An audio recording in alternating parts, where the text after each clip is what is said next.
Shooter 94, and we are officially 2 weeks away from Fall Brawl 2001. I want to thank everybody who's kept this save going. We are about 4 months in game of this save, so you guys have been killing it. The likes have been awesome. Thank you guys for commenting. And we officially got through the summer of 2001, which to me is the darkest part of this save. Really got to get creative during those months because you have really not much talent going on. So we got through that, guys, and we are officially in the fall. And this is where things are going to start getting crazy, guys. And this show, I think, is the beginning of that, in my opinion, because we have so much going on in this show. So I hope everything that I explain makes sense. And if you have questions, please comment so I can try to help. But tonight, guys, we are at the Wells Fargo Arena in front of 3,000 people. We are opening the show with our opening video package for Wednesday Night Nitro, as usual. For the 30-second video there, 75 on the opening video promo. And we get to the first segment of the show. The show opens with Booker T and Stevie Ray coming down to the ring, and Booker T says, Shane McMahon made it very clear last week. The WCW Championship is in limbo due to Jarrett, BG James, and Lance Storm. And now, apparently, they have Bob Holly.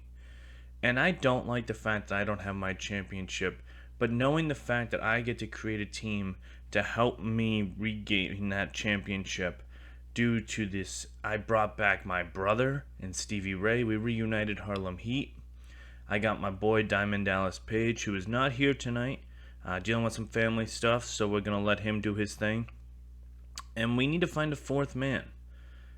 And a lot of people are saying we don't have one. And at this point, BG James, Bob Holly, Lance Storm, they interrupt and say, how ironic is it that Diamond Dallas Page isn't here tonight, because our leader, Jeff Jarrett, for all those who haven't seen in the news, Jerry Jarrett did pass away on September 4th, 2001, so he's dealing with some family stuff as well. But y'all don't have a fourth member going into Fall Brawl in 2 weeks. When we get into War Games, it's 4 versus 3. And Booker T stops and said, nah. We will have a fourth guy. He will be here tonight. As for tonight, though, Lance, it's going to be BG James, Bob Holly, and Lance Storm facing off against Harlem Heat and our fourth member of our team. And the segment ends 75 overall with that. So the way this works, part 1 is Booker and Stevie Ray only. Part 2 is adding BG, Lance Storm, and Bob Holly. And part 3 is the match announcement for the main event. All the storylines have advanced. Booker T came across well. Stevie Ray's not great on the mic, which is why we let Booker run this.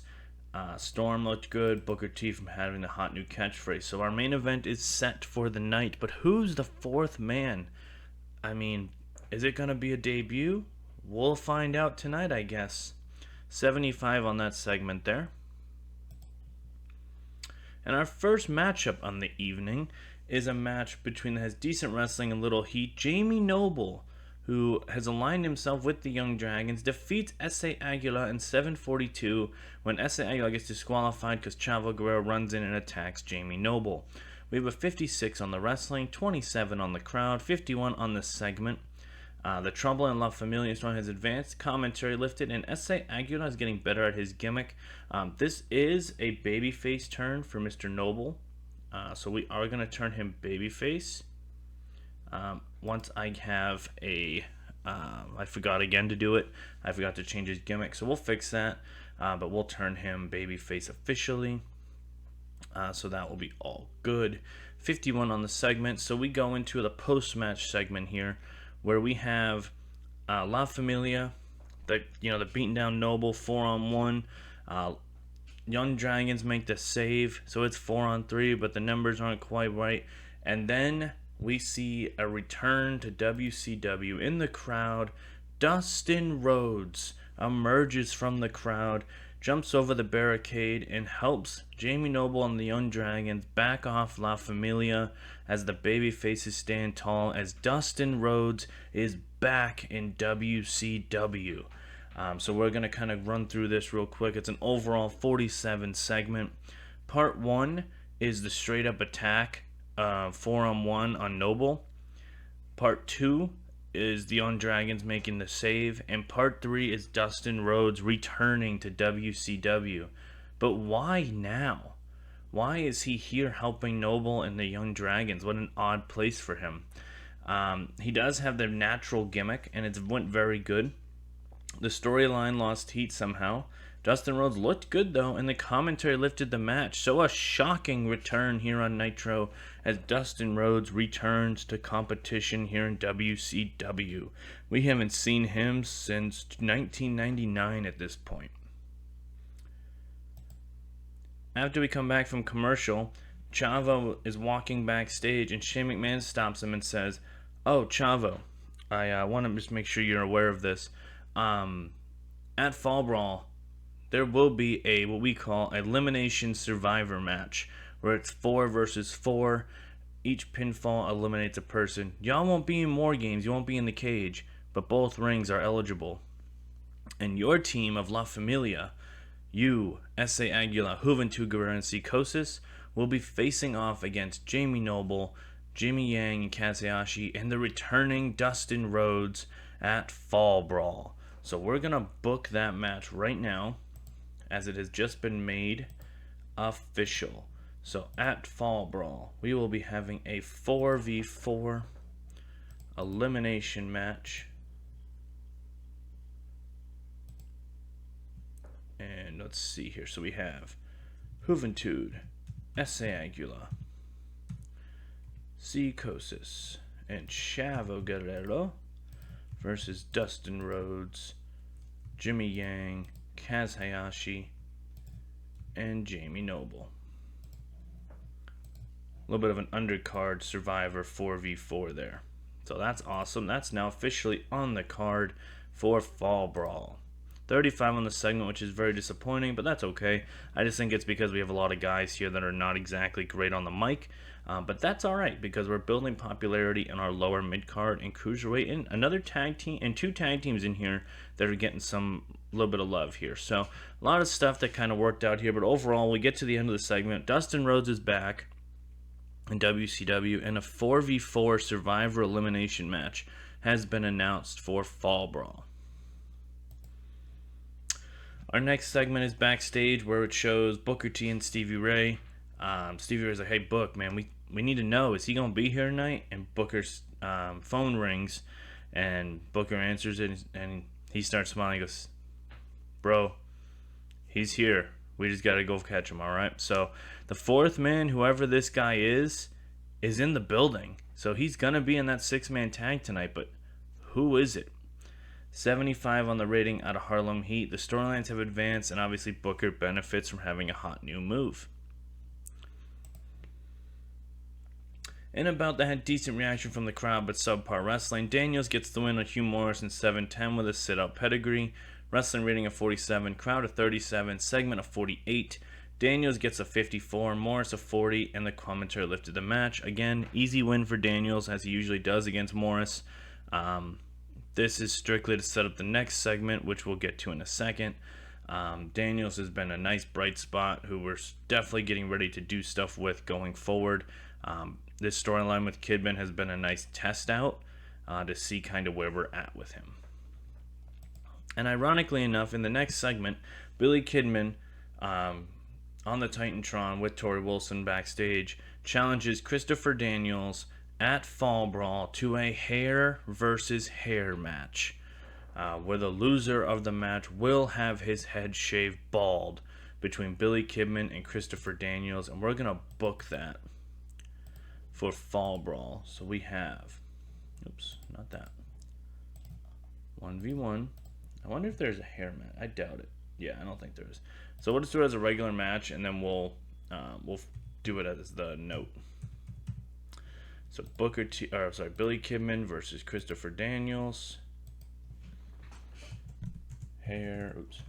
Hair versus hair. Beautiful. 2 matches are now on the Fall Brawl card. 45 on that segment. Storyline has advanced, and we finally have a conclusion to this storyline ready to go here at Fall Brawl. I know it's been a story that's definitely gone on way too long, but we had to get to a pay-per-view to make it matter here. So 45 segment. And about that had decent reaction from the crowd, but didn't have subpar wrestling. Kanyon defeats Johnny the Bull in 650 by pinfall with a flatliner. Wrestling rating of 45, crowd of 48, and a segment of 50. They didn't. Okay, so Kanyon of 52, Johnny the Bull of 38. The U.S. title storyline has advanced. We used a creative finish, which is probably the only saving grace here, because it was about to expire. But Kanyon and Johnny the Bull don't click at all, and it definitely showed in the match, which is really disappointing. But at the same time, Johnny the Bull gets featured on Nitro, which is a win, and Kanyon gets a win after returning last week as a babyface to challenge Mike Awesome. So nothing really like bad per se here, but I wish the rating was higher. Post-match, Mike Awesome comes out onto the ramp and says, "Last week, Kanyon, you got the one-up on me, I'll give you that. Was not expecting you to return to WCW. But let's not get the facts messed up here. I beat you last week, Kanyon. I had you beat.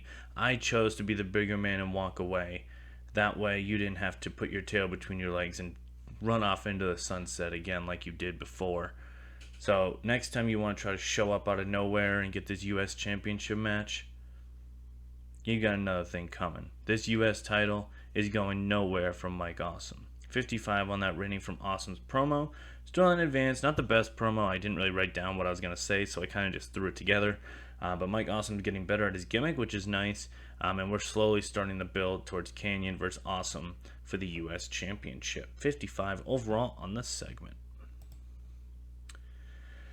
Okay, so this is where things are going to get interesting, guys. I mentioned this last episode that the tag team titles were going to be something of kind of a some might like, some might hate. So this is where we're about to go here, guys. So Shane McMahon, Piper walks up to Shane McMahon in the office, says, "All right, you got us here. You listen to my demands, and I respect that. We're here. Who's our opponent at Fall Brawl?" And Shane McMahon tells Roddy, Chuck Palumbo, and Sean O'Haire, "Go down to the ring, and I will come out and announce your opponents."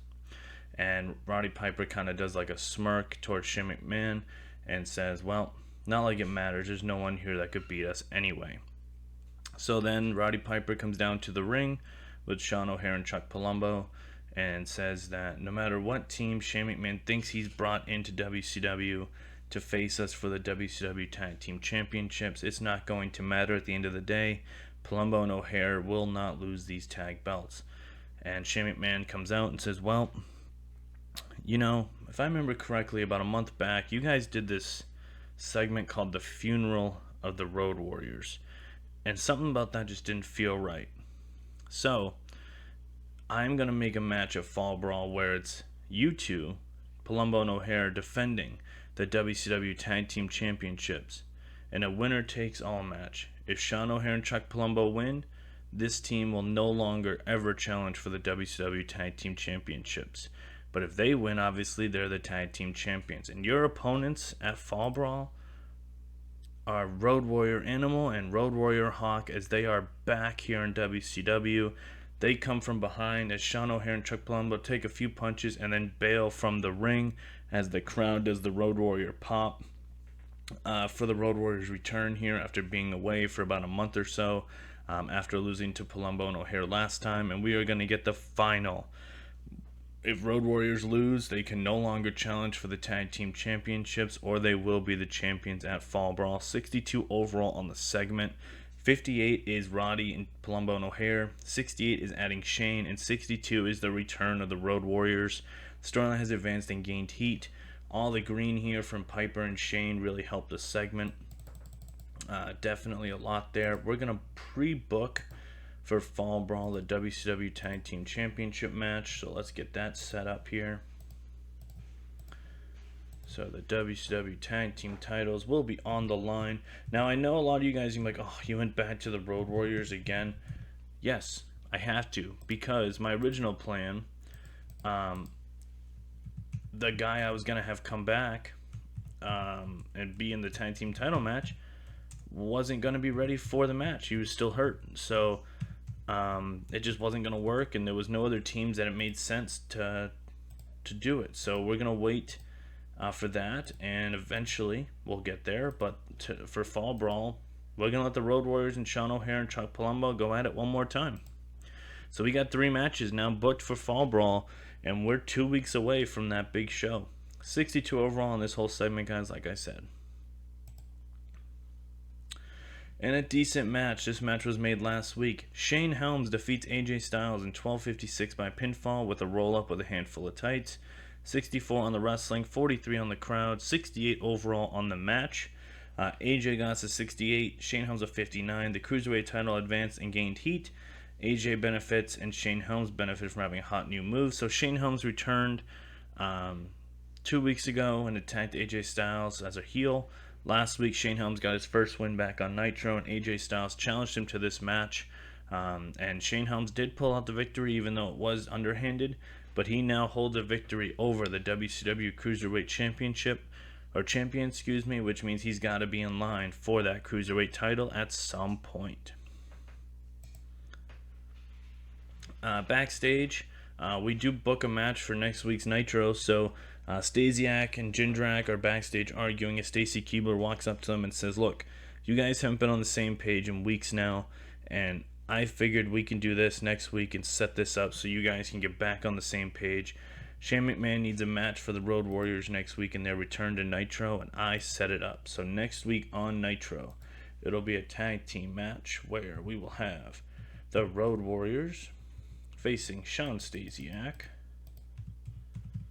and Mark Jindrak in a tag team match, and the Road Warriors return to Nitro, so that's good. 39 on the segment as we are slowly turning this into 2 singles competitors. Still hinting at Mark Jindrak's babyface turn, where Stasiak is going to go with Stacy on their side there. 39 overall on the segment. Not the best, but again, I try to have stories for as many people as I can. We have a singles bout here. In a poor match, Tommy Dreamer defeats Kids Romeo in 7:25 by pinfall with a Death Valley driver. Wrestler rating of 47, crowd of 33, segment of 49. Dreamer of 52, Romeo 42, and the commentator lifted the match. Now this is going to look like a match where I just threw it together. You're not wrong. However, I need to get Dreamer more wins so I can put him into better situations on the card. So this was a win that I think we needed to slowly start building Dreamer up so he can be that solid mid-card act that we need. And obviously Kid Romeo is just a jobber on our roster that we'll be letting go when his contract is up.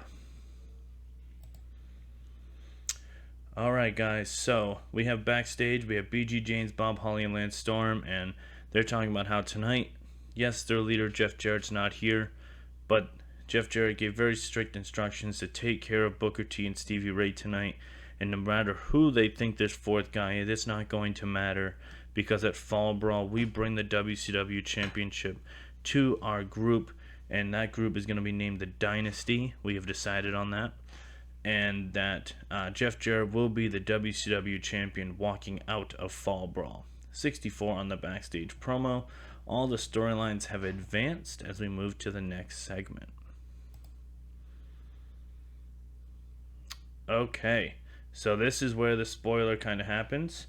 In a good match, Booker T, Stevie Ray, and their 4th member of their team, Rob Van Dam, who has returned to WCW after being taken out by Bob Holly, defeats BG James, Lance Storm, and Bob Holly in 17:36 when RVD pins Lance Storm with a 5-star frog splash. This was a storytelling matchup.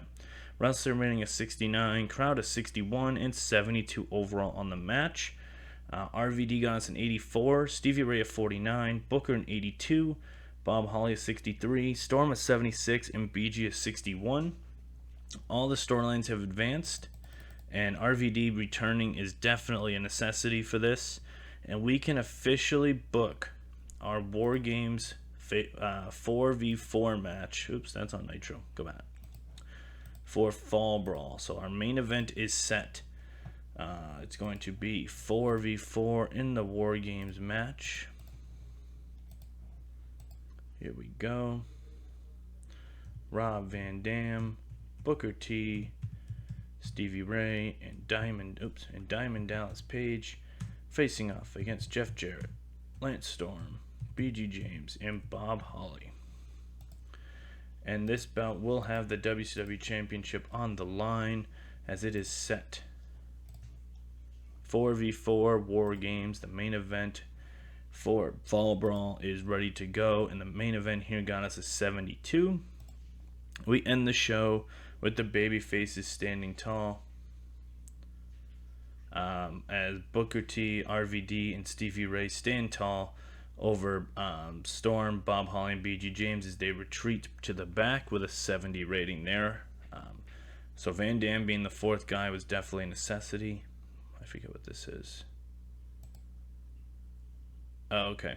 And we end the show. So it's straight up just RVD, Stevie Ray, and Booker T at the end of the show, celebrating in the ring as we get the copyright logo in the corner. 75 rating on that, as Van Dam is officially the fourth man to Team Harlem Heat.